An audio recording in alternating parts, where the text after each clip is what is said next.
Salmo 51:11, un salmo muy precioso de la Escritura, en donde hay una expresión de angustia, es un clamor, es una intercesión, y la hace precisamente el salmista David. Ahí en casa yo quiero que por favor me acompañes a leer este pasaje, el Salmo 51, versículo 11. Lo hacemos con la bendición del Padre, del Hijo y del Espíritu Santo.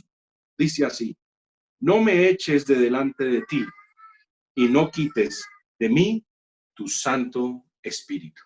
Luego, voy a leerlo nuevamente. Dice: no me eches de delante de ti, y no quites de mí tu Santo Espíritu. Bien, amados, vamos a meditar en esta mañana bajo el tema, así como lo cantábamos hace un momento: Espíritu Santo, te necesito. Espíritu Santo, te necesito. Y quiero que desarrollemos este tema porque es determinante en nuestra vida como cristianos. Se convierte en la base de toda relación exitosa con Dios.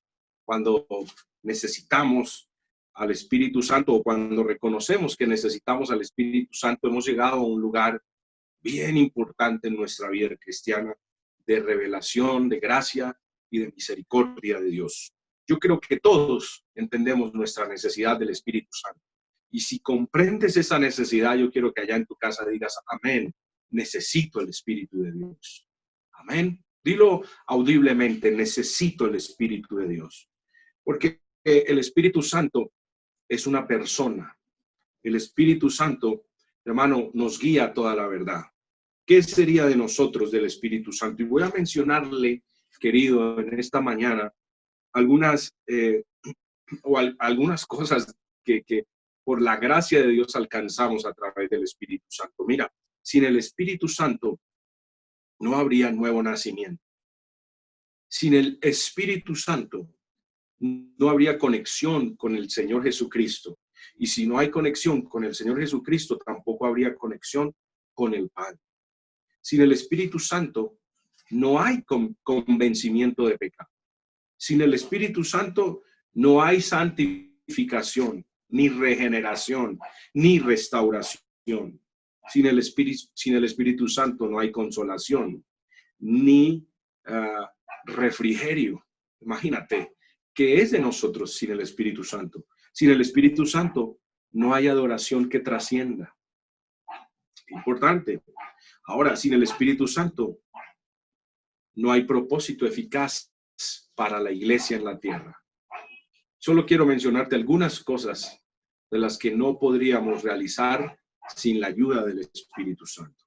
Por eso, la promesa o el mensaje más importante del Señor Jesucristo allí a los discípulos era: pero vendrá uno, amén, que estará con vosotros. Y ese era el Espíritu Santo. Yo me iré, pero no los dejaré huérfanos. Yo estaré con ustedes a través del Espíritu Santo. Y esa promesa preciosa es una promesa vigente para nosotros. Por eso, quien no tenga el Espíritu Santo debe hoy entender su gran necesidad de recibirlo en el corazón y hacerle, ¿verdad?, ver que hay un deseo en el corazón de ser su amigo, de tener una comunión estrecha con él. ¿A quién les ha dado el Espíritu de Dios? ¿O a quién les ha dado el Espíritu Santo? En Hechos capítulo 5, verso 32, dice la preciosa palabra: y nosotros somos testigos suyos de estas cosas, y también el Espíritu Santo, el cual ha dado Dios a los que le obedecen. Gloria al Señor. Mira, eso es bien especial, porque es muy puntual y no nos deja, ¿verdad?, una incógnita. ¿A quién les ha dado el Espíritu Santo?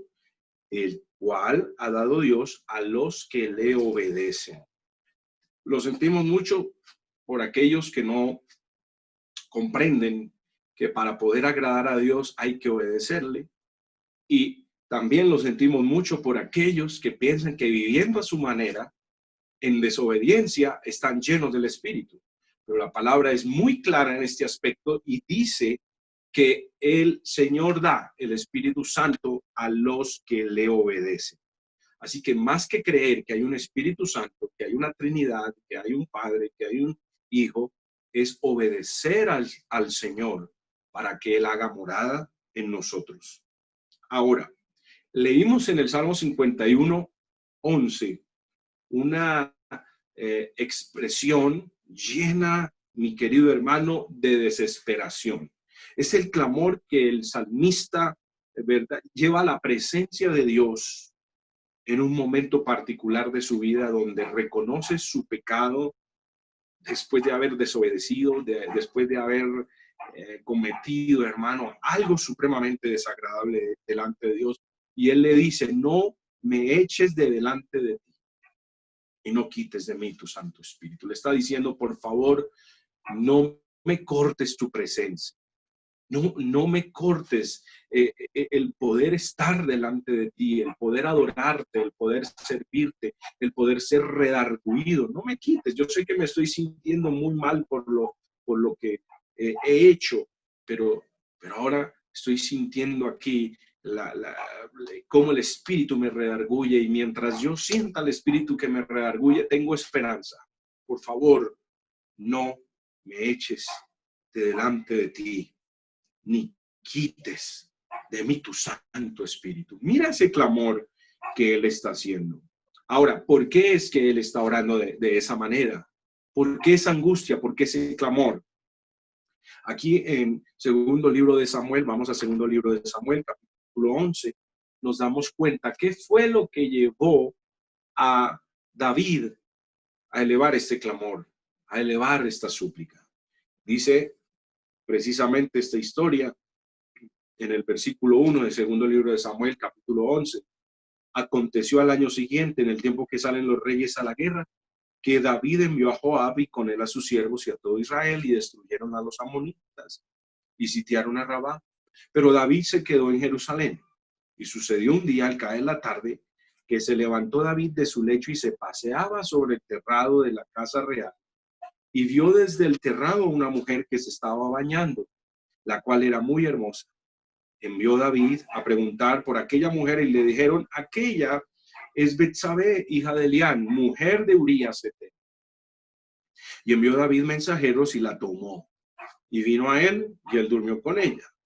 Luego ella se purificó de su inmundicia y se volvió a su casa. Y concibió la mujer y envió a hacerlo saber a David, diciendo, estoy encinta. Oye, hermano, del versículo 4 al versículo 5 hay por lo menos un mes y medio, en donde Betsabé se da cuenta de lo que ha sucedido. Seguramente era una mujer muy puntual en su menstruación, ¿verdad? Y ella no tenía problemas en ese aspecto y dijo, esto está raro. Van 8 días, que nada de nada, 15 días, y recordó muy bien lo que había hecho con el rey. Y no, una barriga no se puede ocultar. Se puede ocultar cierto tiempo, pero hay un momento donde no se puede ocultar un embarazo. Y entonces ya se imagina usted, hermano, en el dilema que entra esta mujer. Y dice, bueno, pues yo no fui la única que realicé, ¿verdad?, este acto para quedar embarazada. Pues tengo que decirle también al causante, al que colocó su 50% para que fuera esto una posibilidad. Concibió la mujer y envió a hacérselo saber a David. Y David, yo creo, hermano, que estaba tranquilito allá en su palacio, pensando que nada había sucedido, que era una aventura y ya. Pero, ¿sabe? La Biblia dice que a partir de ese momento sucedieron cosas que ni David imaginó algún día planear, en contra de uno de sus prójimos más fieles, en uno de sus guerreros, en uno de los valientes que estaba con él por muchos años. Y entonces es ahí como David se entera que hay consecuencias visibles de un pecado oculto, de un pecado que él como rey dijo, yo tengo el control, muevo mis fichas, hago callar a los soldados, a la guardia que está aquí, los que me vieron, nadie hable, yo soy el rey, ok, ocultémoslo. Pero quedó embarazada Betsabé. Entonces, a partir de ese momento, David empieza a, a descender, hermano, o a recorrer un descenso vertiginoso en su vida espiritual para tratar de tapar lo que más pueda aquel error, aquel pecado oculto. Pero el asunto es que un pecado llama a otro pecado, que no puedes tapar un pecado con otro pecado, porque esto es como una bola de nieve, empieza a correr y a correr y a correr y a agrandarse y a agrandarse y a agrandarse. Entonces, ten presente que nunca podrás tapar un pecado con otro pecado. Un pecado llama a otro pecado. Y si no te arrepientes y confiesas tu pecado, y si no te apartas, pues sencillamente, en lugar de arreglar las cosas, vas a terminar en una situación mucho más delicada. Eso fue lo que le pasó a David. Él dijo, no, pues yo, wow, sí, cometí un error, pero Betsabé calladita, vamos a mirar cómo arreglamos esta situación en los mejores términos. Pero lo que no sabía David es que esa actitud delante del Señor no era suficiente para estar a cuentas. Entonces vemos en el versículo 6 que David envió a decir a Joab, envíame a Urías Eteo. Y Joab envió a Urías a David. Cuando Urías vino a él, David le preguntó por la salud de Joab y por la salud del pueblo y por el estado de la guerra.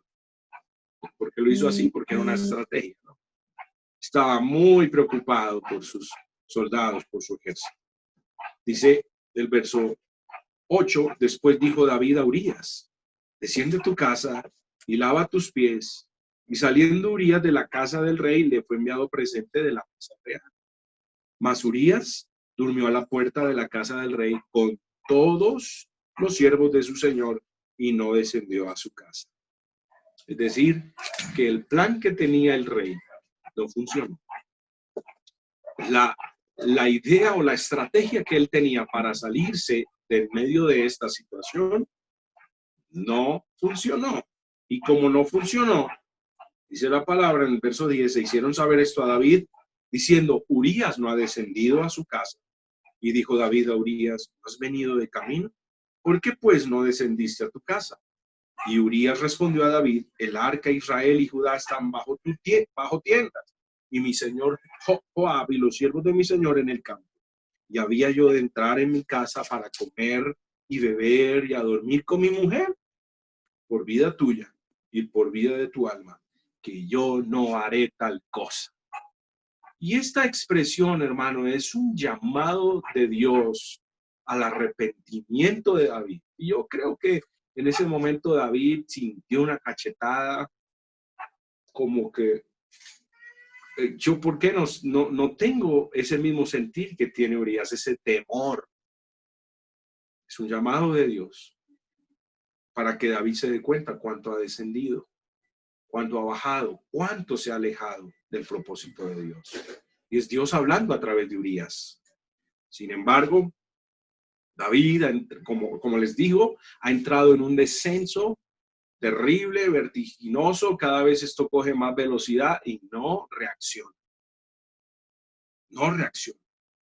Entonces David dice a Urías, verso 12, quédate aquí aún hoy y mañana te despacharé. Y se quedó Urías en Jerusalén aquel día y el siguiente. Y David lo convidó a comer y a beber con él hasta embriagarlo.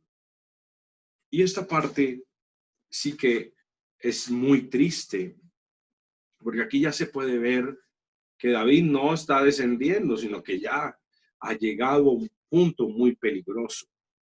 Porque David era un hombre que amaba a Dios, que movía al pueblo a adorar a Dios, a agradar a Dios, a buscar al Señor.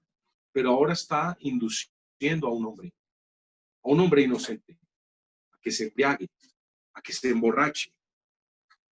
Y esas son las consecuencias de estar mal con Dios.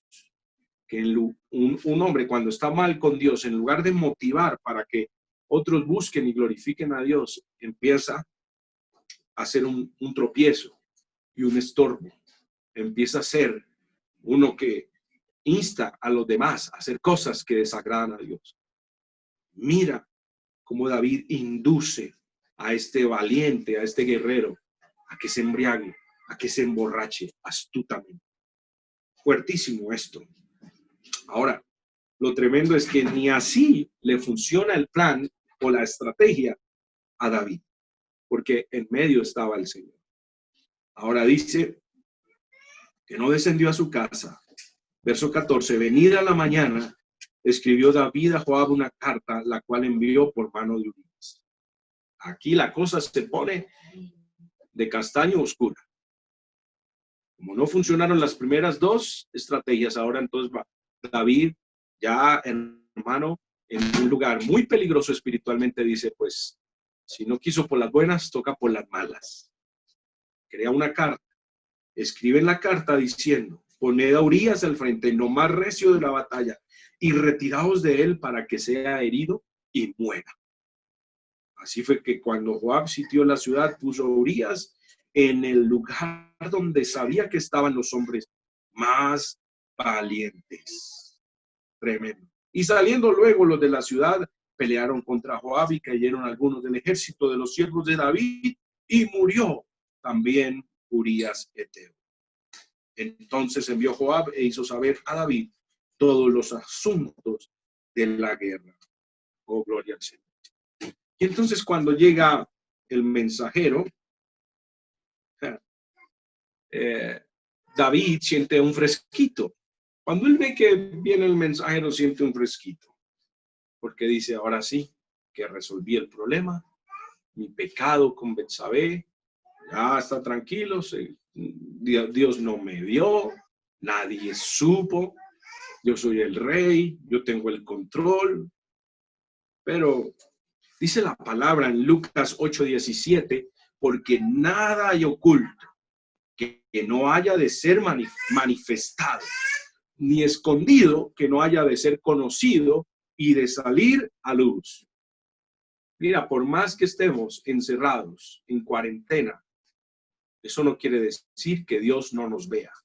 Eso no quiere decir que Dios ya no está mirando sobre nosotros. Porque el hecho que aunque estemos en nuestras casas, encerrados, que estemos ahí, ¿verdad? No quiere decir que Dios no esté supervisando nuestra manera de vivir. Y Él está, sus ojos están mirando nuestra actitud. Cómo nos estamos comportando con nuestro prójimo más cercano. Cómo nos estamos comportando con nuestros hijos. Cómo estamos relacionándonos con Dios. Dios lo está viendo. Y créeme que no hay nada oculto que no haya de ser manifestado. Delante de los ojos de Dios, el pecado de David aún seguía descubierto. Pero David estaba enceguecido. Satanás le había tomado ventaja. La palabra dice, ni deis lugar al diablo. Que tú le das lugar al diablo y el diablo, hermano, se mete para hacer y deshacer. David pensaba, gracias a Dios, irónicamente, gracias a Dios, que me salvé de esta. Pero ahí hay un error. Y es que el Espíritu Santo se había alejado. El Espíritu Santo se había ido. ¿Sabes? Sin el Espíritu Santo nada somos. David había contristado al Espíritu Santo. Y al contristar o entristecer al Espíritu Santo, David estaba actuando como un loco, andando en su propia sabiduría, en su propia prudencia, en su propia lógica. El Espíritu Santo se había ido de David. Por eso actuaba sin ningún temor al pecado. Pasó de la mentira, del engaño, a propiciar un homicidio. David estaba lejos de Dios. Perdió el temor. El Espíritu Santo se había alejado.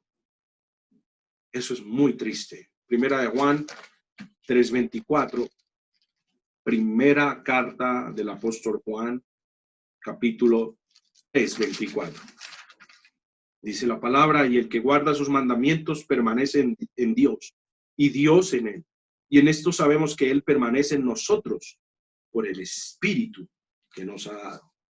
Pero el asunto es que el Espíritu se había ido. La paz se había ido. El gozo se había ido y había entrado una mortal angustia en David, aunque él estuviera manifestando una tranquilidad al pensar que había resuelto su problema. Regresemos al segundo libro de Samuel. Dice el verso 20, según las instrucciones que Joab le da al mensajero, le dice, si el rey comenzare a enojarse y te dijere, ¿por qué os acercasteis demasiado a la ciudad para combatir? ¿No sabíais lo que suelen arrojar desde el muro? ¿Quién hirió a Abimelech, hijo de Jerobaal? ¿No echó una mujer del muro un pedazo de una rueda de molino y murió en Tebes? ¿Por qué os acercasteis tanto al muro? Entonces tú le dirás, también tu siervo Urías Eteo es muerto. Fue el mensajero y llegando contó a David todo aquello a que Joab le había enviado. Y dijo el mensajero a David, prevalecieron contra nosotros los hombres que salieron contra nosotros al campo, y en que nosotros le hicimos retroceder hasta la entrada de la puerta. Pero los flecheros tiraron contra tus siervos desde el muro, y murieron algunos de los siervos del rey. Y murió también tu siervo Urías Eteo. Y dice aquí, y David dijo al mensajero, así dirás a Joab, no tengas pesar por esto. Mira, se volvió una persona insensible. Sin el Espíritu Santo nos volvemos insensibles, implacables. Nuestras emociones se vuelven emociones de hierro. No nos importa el dolor ajeno. Pues si no tiene, pues allá él, ese no es mi problema. Mira lo fuerte. No tengas temor, pesar por esto. Era uno más. Si eran 37 valientes, ahora tenemos 36, Joab, no te preocupes. Y tenemos un montón de guerreros como 600, así que uno más, uno menos. Tranquilo, eso es natural en la guerra, porque la espada consume. Ora uno, ora a otro, refuerza tu ataque contra la ciudad hasta que la rindas y tú alientas. Oyendo la mujer de Urías que su marido Urías era muerto, hizo duelo por su marido. Era lo menos que podía hacer, sabiendo lo que venía en camino a causa de su infidelidad con el rey. Nota bien eso. El versículo 27 es fuerte porque dice que pasado el luto, envió David y la trajo a su casa. Y fue ella su mujer y le dio a luz un hijo. Entonces es ahí donde el rey dice, oh, qué bueno, el plan funcionó. Ahora sí, todo está tapado, no hay ningún problema. Si el niño nace en 7 meses, diremos que fue 8 mesino, ¿verdad? Y ya, no pasa nada. Pero mira aquí lo que dice la escritura, mas esto que David había hecho fue desagradable ante los ojos de Jehová. Eso me pone a mí a temblar, hermano, aunque David no sabía lo que estaba pensando el Señor acerca de sus acciones. Lo cierto es que fue desagradable ante los ojos de Jehová su actitud y la cantidad de malas decisiones que tuvo. Por eso es importante que aunque ningún hombre nos esté viendo, que ahora no te estás congregando, el pastor no te ve, ok, ningún líder te ve, incluso ni tu esposa te ve porque te encierras en un cuarto, ni tus papás te ven porque te encierras en un cuarto. No importa quién no te esté observando, recuerda que los ojos de Jehová están en todo lugar. Los ojos de Jehová están en todo lugar. Hebreos capítulo 4. Vamos a la palabra. Hebreos capítulo 4, versículo 13. Dice, y no hay cosa creada que no sea manifiesta en su presencia. Antes bien, todas las cosas están desnudas y abiertas a los ojos de aquel a quien tenemos que dar cuenta. Todo está delante de Dios, sin ningún filtro.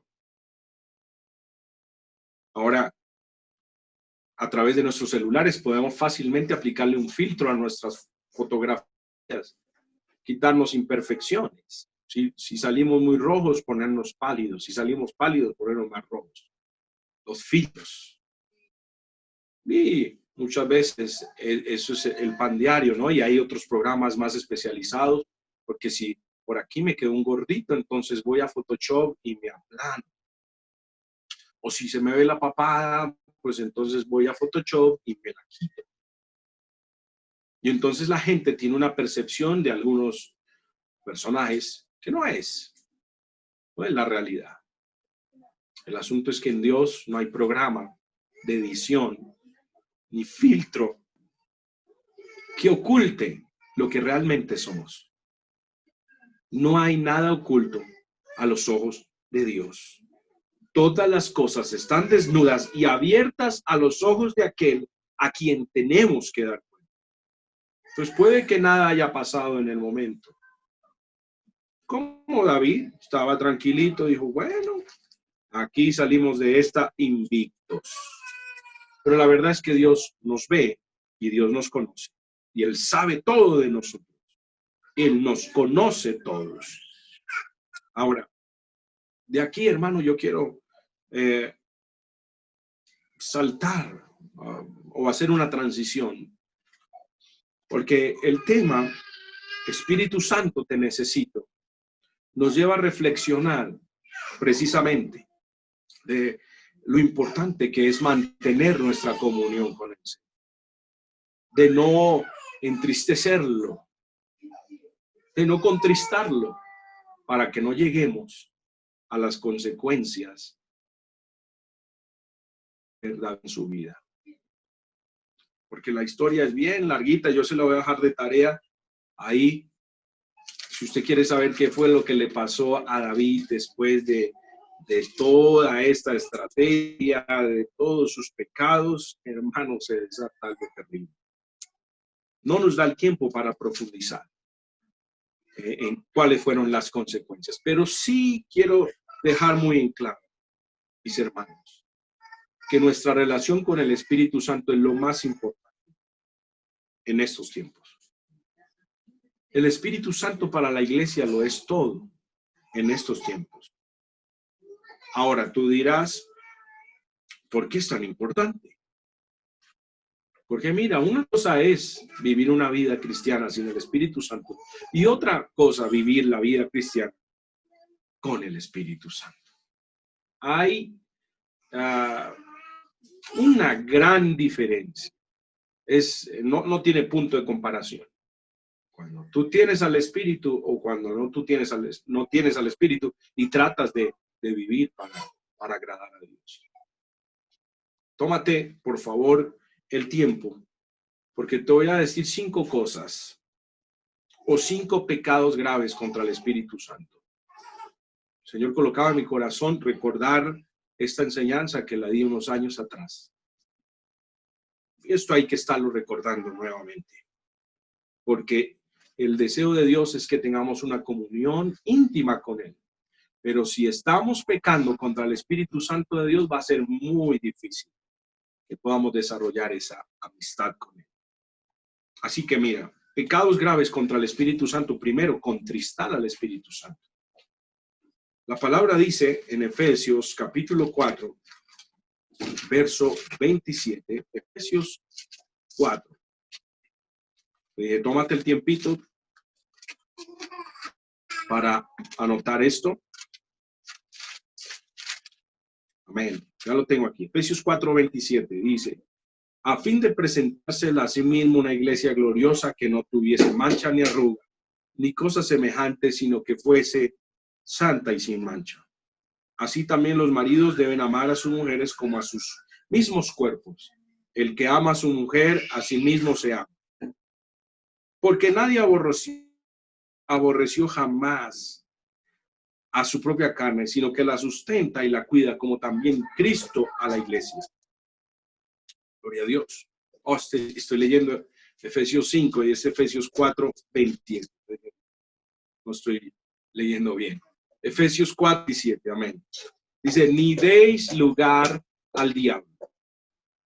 El que hurtaba no hurte más, sino trabaje haciendo con sus manos lo que es bueno, para que tenga que cumplir con el que padece necesidad. Ninguna palabra corrompida salga de vuestra boca, sino la que sea buena para la necesaria edificación, a fin de dar gracia a los oyentes. Amén. Acá está. El verso 30 dice, y no contristéis al Espíritu Santo de Dios, con el cual fuisteis sellados para el día de la redención.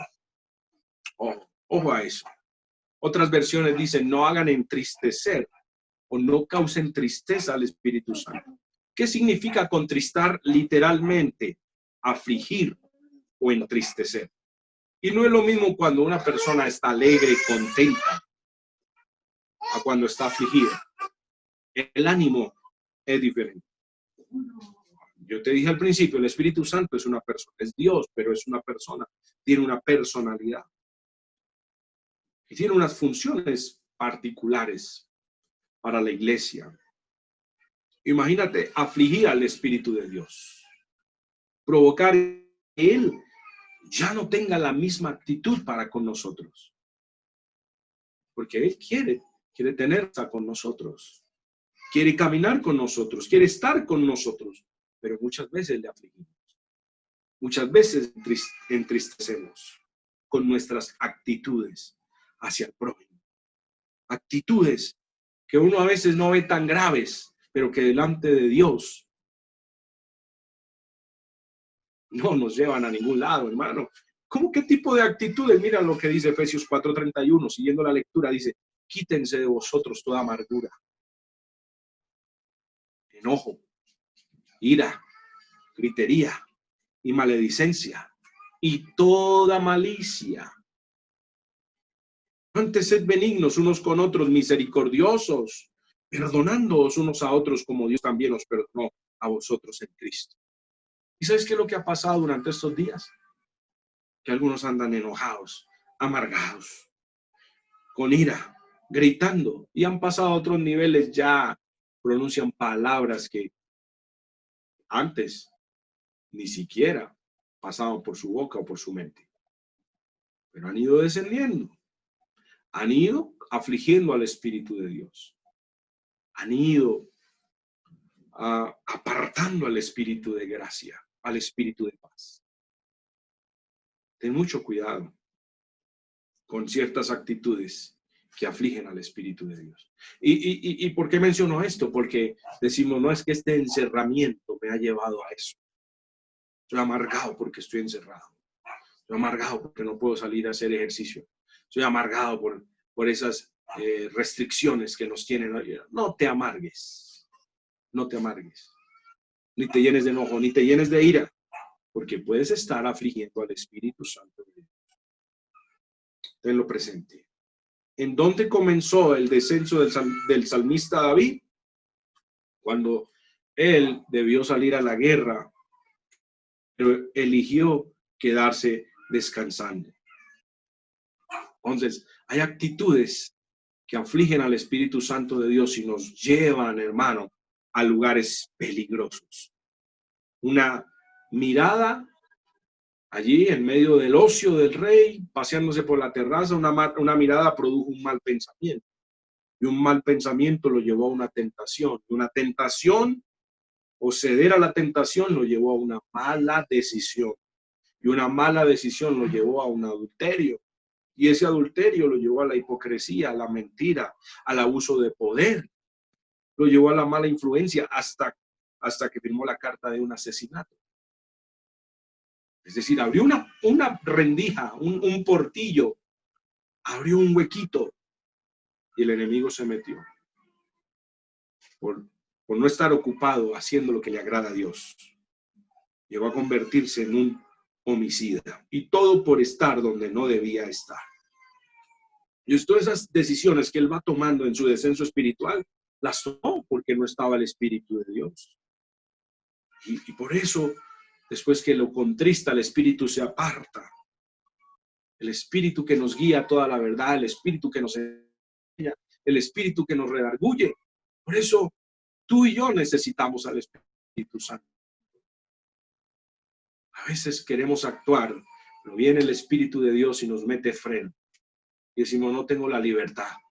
No estoy tranquilo. O viene el Espíritu de Dios hablando a través de una persona que ni imaginábamos, y el Señor redarguyéndonos, advirtiéndonos. Es la misericordia de Dios. ¿Qué sería de nosotros sin el Espíritu Santo? Por eso quiero que digas allá en tu casa: Espíritu Santo, te necesito. Espíritu Santo, te necesito. Te necesito en mi hogar, en mi familia. Si por estos días, querido hermano, allí has tenido muchos conflictos, los esposos, oye, ten cuidado con entristecer o contristar al Espíritu de Dios. Porque esto pareciera no ser muy grave, pero se puede poner peor. En segundo lugar, pecado contra el Espíritu Santo, enojar al Espíritu Santo. Vamos a Isaías 63. Gloria a Dios. Isaías 63, versículo 10. Amén. Me voy a asegurar que tengo la cita bien para leer.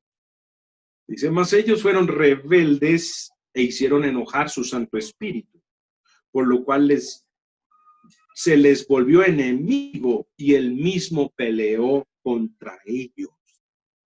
Oiga, hermano, una cosa es tener al Espíritu de Dios como nuestro amigo y otra cosa tener el Espíritu Santo como enemigo. Y eso le pasó a Israel.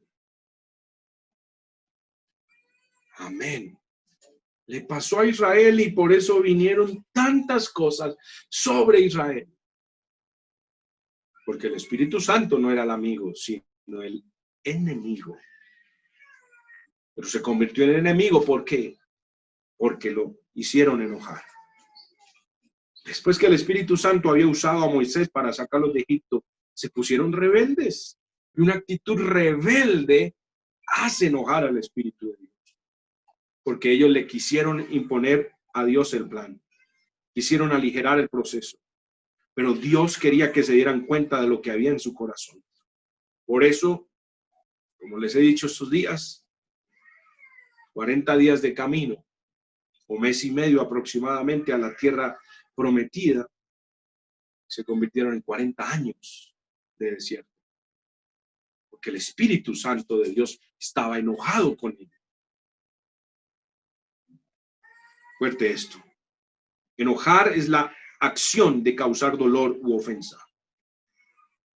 Mucha gente anda ofendiendo a Dios con una ingratitud, con una desobediencia constante. Yo sé que para muchos es difícil lo que estamos pasando, pero hay que mantener una actitud de gratitud. Oh, Señor, gracias. Gracias, Señor. Gracias por lo que estamos pasando. Gracias por lo que estamos viviendo.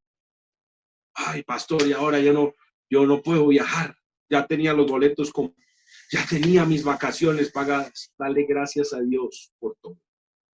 No, pastor, y mi cumpleaños, ya ni puedo celebrar, ni puedo comer torta, ni puedo invitar a mis amigos. Dale gracias a Dios que cumpliste el año. Eso es lo que importa. El otro año celebramos doble. Mantén una gratitud. Mantén siempre una alabanza.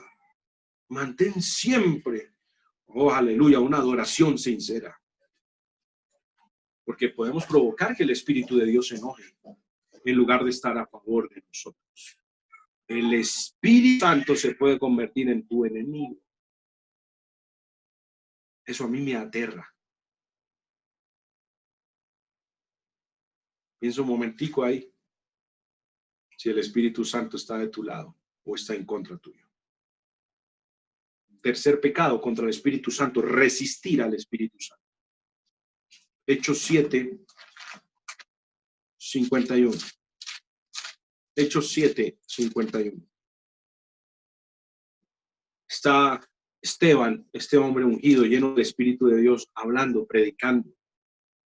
Y les dice a todos estos judíos, ¿verdad?, que duros e incircuncisos de corazón y de oídos, vosotros resistís siempre al Espíritu Santo, como vuestros padres, así también vosotros. Mira, este pecado de resistir al Espíritu Santo es un pecado que cometen repetitivamente los religiosos, los fariseos, los hipócritas, las personas que ponen más cargas que los mandamientos que Dios ha colocado. ¿Quiénes son los fariseos y los religiosos? Los que tienen apariencia de piedad, pero niegan la eficacia de ella. Estos hombres fueron los que, terminado el mensaje de Esteban, lo agarraron a piedra. Fuera de la ciudad lo agarraron a piedra. Está matando. ¿Pero por qué? ¿Por qué estos hombres hicieron tal cosa? Si eran conocedores de la ley, los fariseos. Conocían lo que Dios había dicho. Ok, tú puedes conocer mucha Biblia, pero aún así, con tu actitud, resistir al Espíritu Santo de Dios. ¿Y cómo puede resistir uno al Espíritu Santo? Diciendo, yo ese mensaje ya lo había escuchado, ya, ese mensajito ya se lo había escuchado al pastor. Otra vez con el mismo sermón, otra vez con la misma palabra. A veces creemos que es casualidad que Dios nos esté hablando de un tema. O que lleguemos a pensar, el pastor me la dedicó, que fijo a alguien le dijo la situación que estoy viviendo en mi hogar. Fijo a alguien fue y le contó por WhatsApp, porque ahora ya no podemos ir al templo. Fijo a alguien lo llamó y por eso me dedicó el mensaje. ¿Y sabes que esa actitud se traduce en resistir al Espíritu Santo? Que Dios te habla, pero tú resistes. Tú dices, no, ese mensajito no es para mí. O a eso seguramente lo está hablando, que se quiere sacar una espina, pastor. Pero con toda sinceridad te digo, la resistencia no te libera ni te lleva a ningún lugar. La resistencia al Espíritu de Dios te aleja del plan de Dios.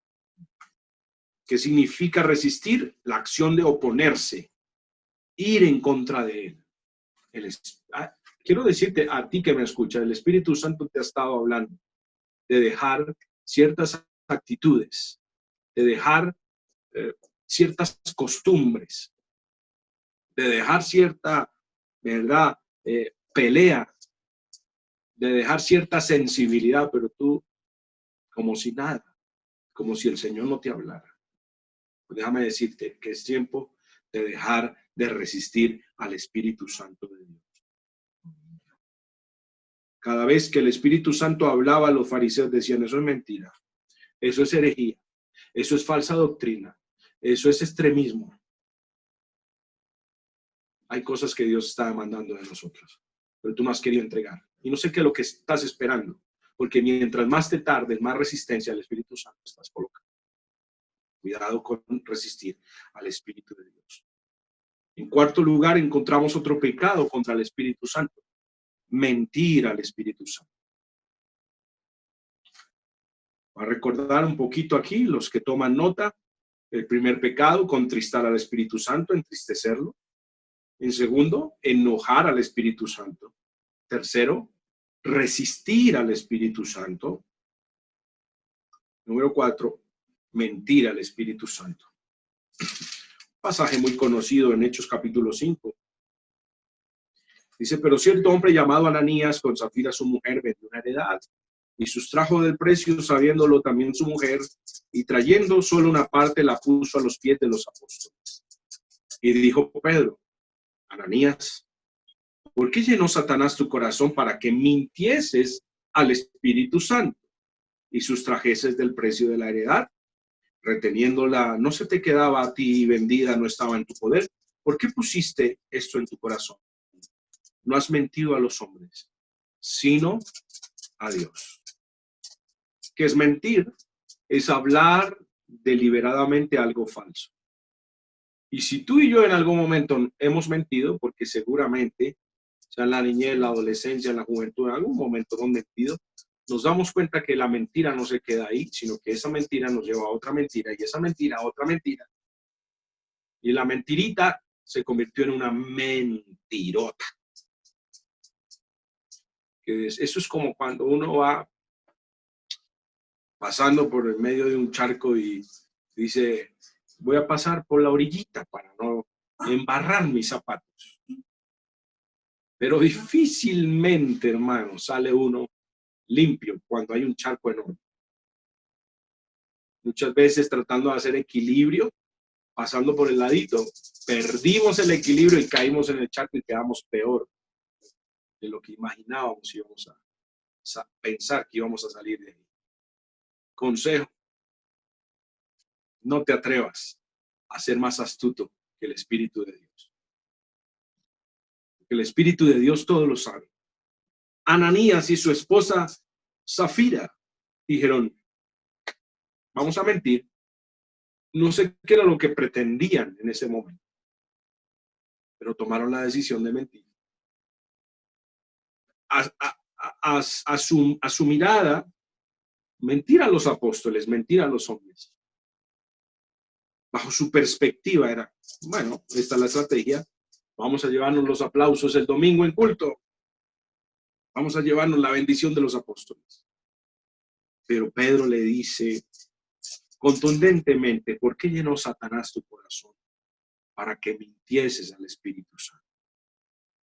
Mira, el pecado de Ananías y Zafira no fue avaricia o retener parte del dinero. Podían decidir si vender o no la tierra. Y cuando el pecado fue mentir a Dios y a su pueblo al decir que dieron todo, pero en realidad se reservaban parte para ellos, tratando de parecer más generosos de lo que en verdad eran. Este hecho, hermanos, se juzga con dureza porque la deshonestidad, la falta de sinceridad delante de Dios, delante de los pastores, delante de los apóstoles, delante de sus escogidos, delante de su iglesia, hermano, esto es algo que desagrada a Dios, la apariencia de piedad.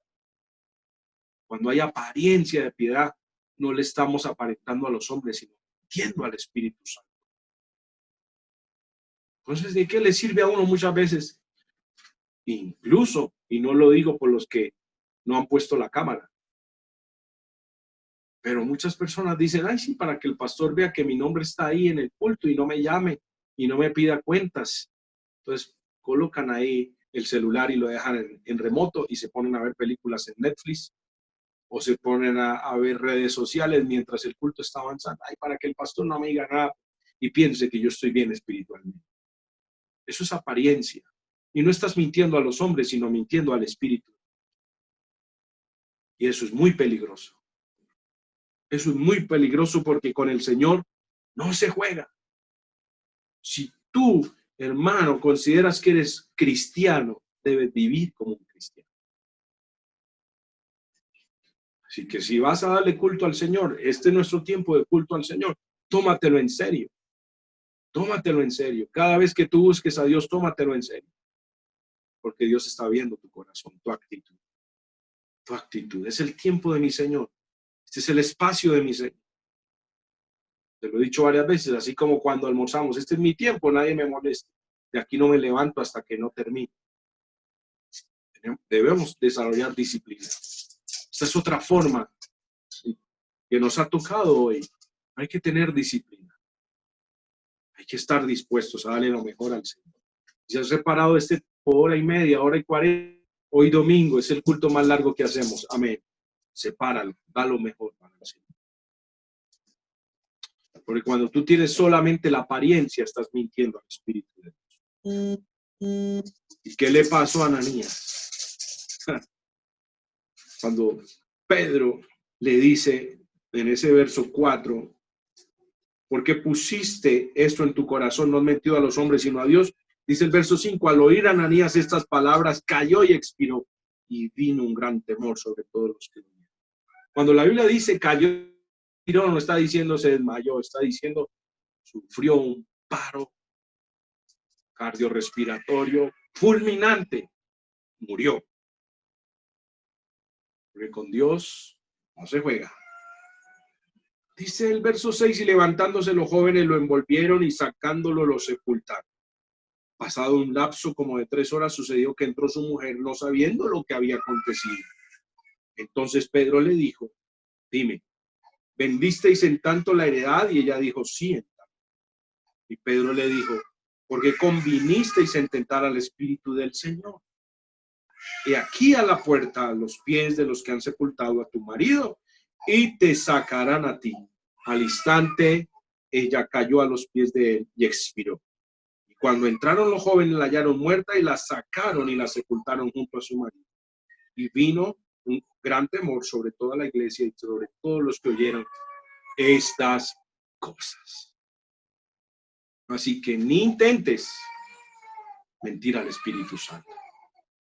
Y termino con el quinto pecado: blasfemar contra el Espíritu Santo. La blasfemia es considerado como el pecado que no tiene perdón del Señor. Y la incredulidad. Son dos pecados que no tienen perdón. La Biblia dice, Jesús hizo milagros, sanó enfermos, echó fuera demonios.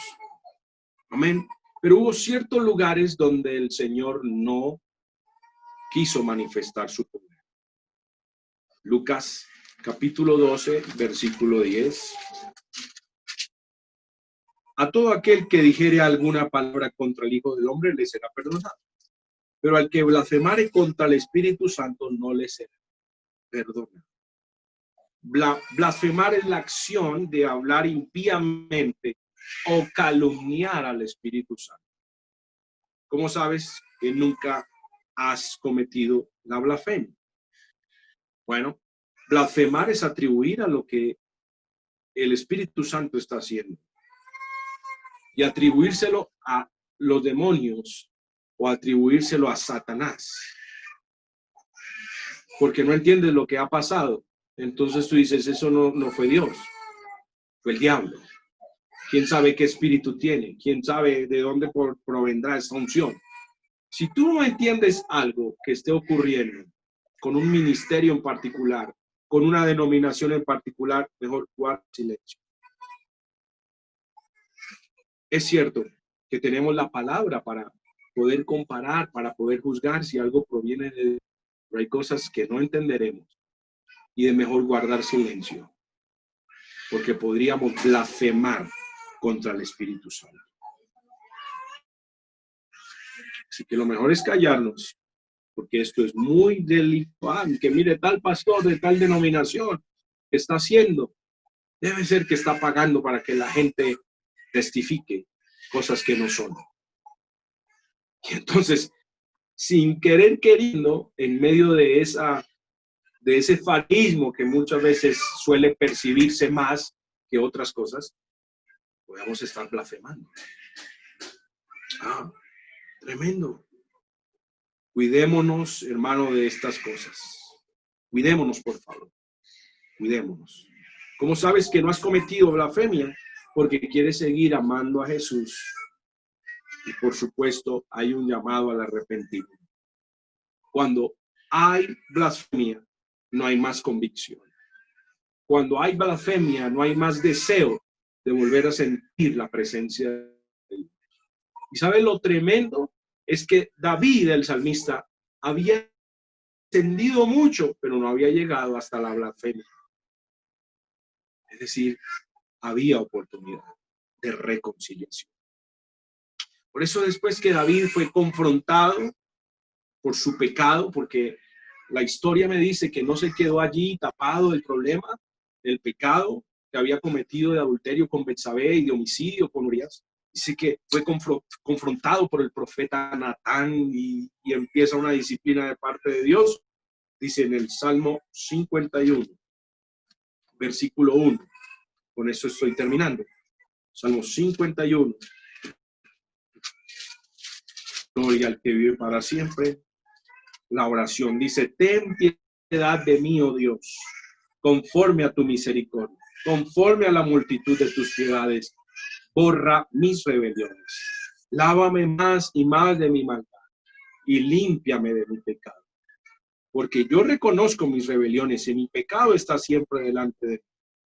Dice, contra ti solo he pecado y he hecho lo malo delante de tus ojos, para que seas reconocido justo en tu palabra y tenido por puro en tu juicio. Ahora dice el verso 10, crea en Dios un corazón limpio y renueva un espíritu recto dentro de mí. No me eches de delante de ti, no quites de mí tu Santo Espíritu. Vuélveme el gozo de tu salvación y espíritu noble me sustenta. Es decir, David había perdido el gozo. Había perdido la paz. Yo no sé si alguien ha perdido el gozo de la salvación o ha perdido la paz en este momento, pero sé que no es ninguna casualidad que el Señor nos esté hablando en esta mañana. Y es una oportunidad para que tú le digas, no importa cuánto has descendido, no importa cuánto has perdido, no importa cuánto has pecado. Este es un tiempo para decirle al Espíritu de Dios, Espíritu Santo, te necesito. No me eches de delante de ti. Señor, no me eches de delante de ti, no quites de mí tu Santo Espíritu. Vamos a orar en esta hora.